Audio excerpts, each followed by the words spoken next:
everyone, I'm here with Craig Ballantyne. I've never had a business coach before. I didn't want a business coach. I was reluctant to hire you because I'm like, this is expensive.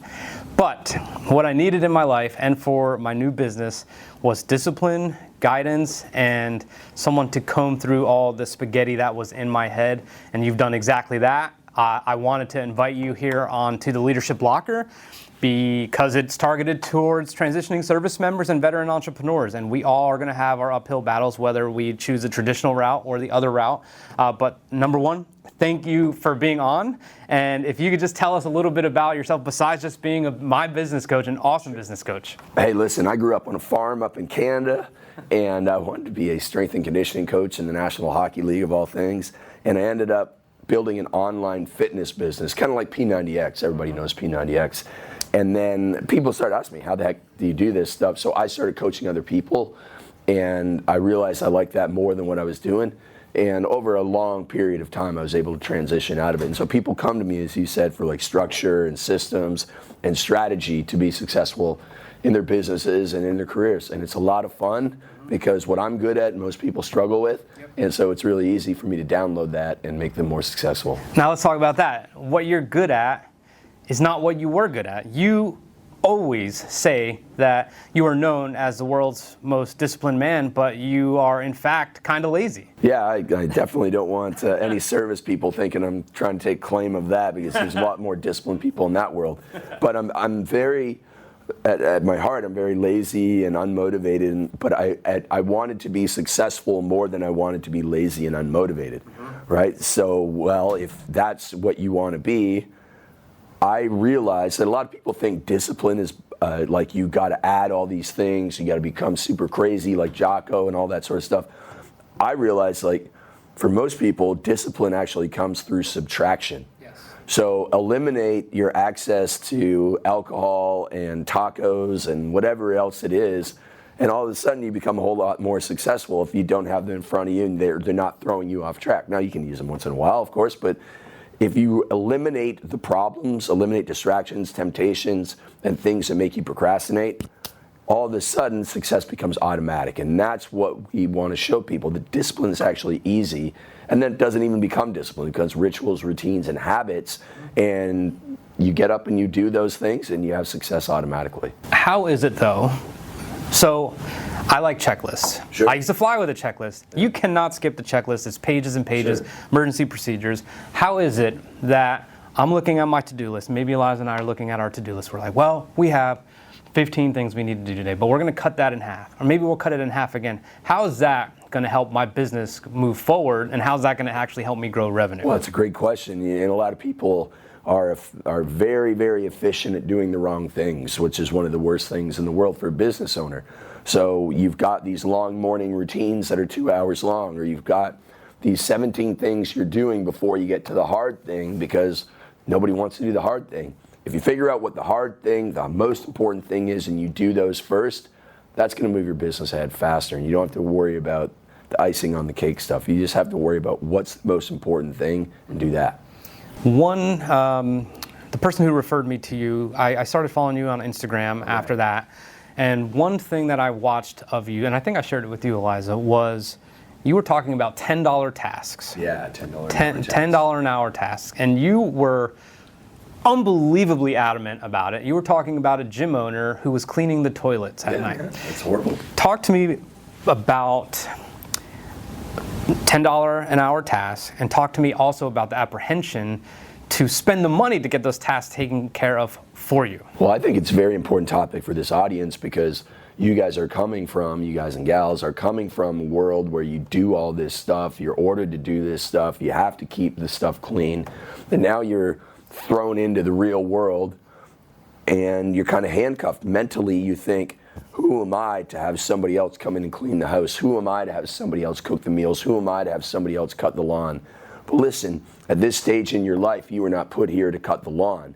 You were put here to build a business, whether it is a daycare, whether it is a security company, whether it is a real estate company. And if you're cutting the lawn and not able to finish that project, you're making the wrong decision. You can get somebody to cut the lawn. There's a teenager, there's a company, who loves cutting the lawn. They're better at cutting the lawn than you. They should be cutting your lawn. And yeah, it's going to require tightening the belt in order to buy time. That's what you're doing. You're buying time. How you use that time is up to you. Do you use it for family? Do you use it for the business? Do you fritter it away? That's not the right way, of course. But how do you use that time that you've bought? Because we're all buying time one way or another. Otherwise, we'd ride bicycles everywhere, you know? We buy plane tickets, we buy cars. So we have bought time one way or another before, and that's what we have to do with this mindset here. On the subject of time, I have literally come to you and said, Craig, I feel like I'm wasting time talking to some of these prospects. Here's an example of my last call. I basically strategized this whole person's, marketing strategy over an hour, and they're not coming on board or anything like that. And you said she or he came in and owned your house or whatever it may be. Yeah, they owned it. Yeah. So talk to me about that. So when it comes to time, how do you protect your time in those situations as an entrepreneur? If you really know you need those small victories to get the traction going, how do you avoid kind of the waste of You always have to come in with a position of strength, and I think anybody in the military can appreciate position of strength. And so if they're coming to you and thinking of hiring you, you already have a position of strength. You're the expert, and you can't just be going and giving away the farm.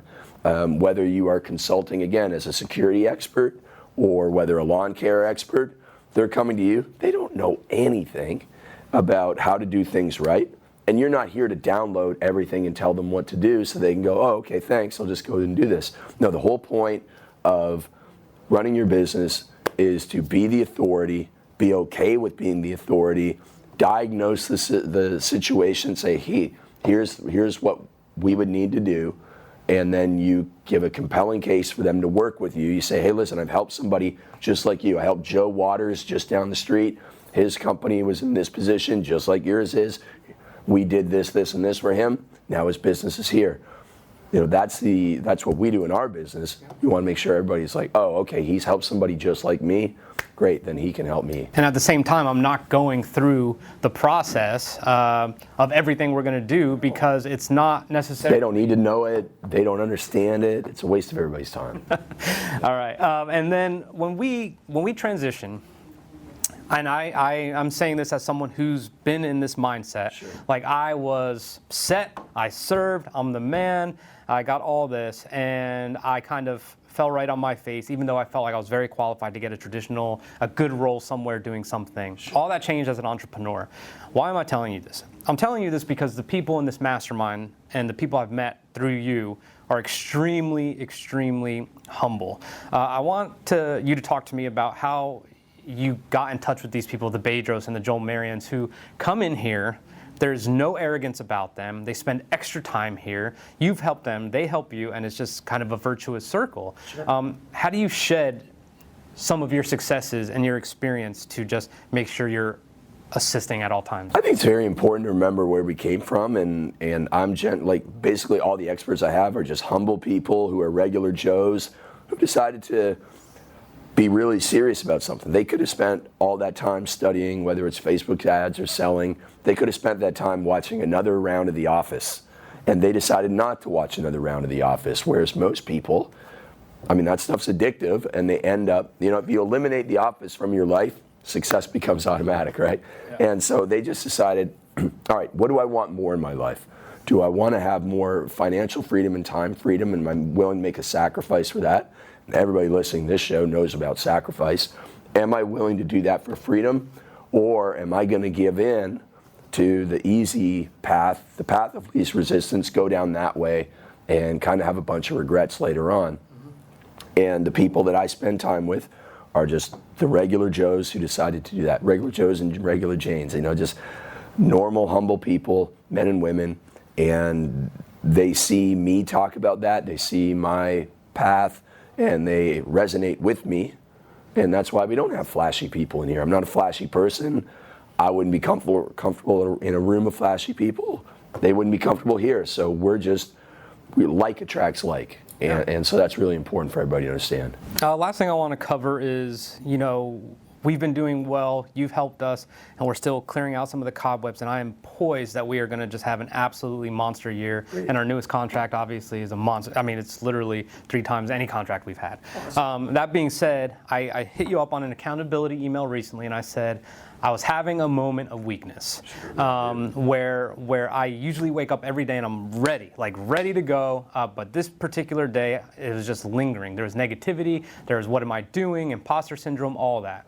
Number one, do you ever have those days? And 2, how do you help people go through that when you know this journey is all about up and down? Yeah, it's a great question. So do I have them? Yes. Are they fewer and far between? Yes. We just had a speaker up here doing $5 million a year on one course, selling that through Facebook ads. He still has it. He didn't release the course for a year after he had finished it. Happens to us all.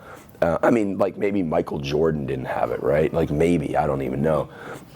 But we all have it. And the reason why we have it is because what we are good at, we discount. Like if, say somebody's a great sniper. They think, well, anybody can be a great sniper. I'm not that, like all I did was just go and shoot and a lot and that. And so what's the big deal about it? Well, I mean, come on, like to a person like me who's barely ever shot guns, that's an incredible skill. But they would discount it. They would discount, whether it's flying a helicopter, whatever it is, just like I might discount being able to figure out how to get somebody more results faster. It's like this just seems so obvious. So everybody out there, whoever feels like, am I really good enough to do this? Why would anybody buy from me? Why would anybody hire me? It's because you're good at something and you don't recognize how good you are at it. And once people start to understand that, and a lot of other things is, we have a guy in this group here who's got a $10 million a year plumbing business, but no high school, he's a high school dropout. And so we are conditioned in this world to get high school diploma, get college diploma. If you don't have diplomas up on wall, you are worth less than, no, you're not. You're not. There's a whole bunch of other ways to win at life. But we're conditioned that way. So if anybody listening to this is like, well, I don't have this or I don't have that, you don't need to have those things. Like I've never done a coaching certification, but I'm a better coach than 99% of people out there who have 19 certifications, and it doesn't require anybody to tell me that I'm good at it. Anyone looking into exploring having a no shit, serious coach who's going to hold you accountable, who's accessible, who makes plenty of opportunities for you to ask questions, whether it's in email, groups, or your monthly call, whatever it may be, please consider Craig Ballantyne. Craig, where can they find you? Yeah, you can find me on Instagram. First of all, I'm really, really responsive on there. So real Craig Ballantyne. And I think the next best place is just email me at craig@godfather.com. And then I got a new book out, which will help anybody, which is perfectweekformula.com. That's really, really going to be a lot of fun for everyone. Awesome. Well, thanks for being on, and we'll see you in a little while. Thanks, dude.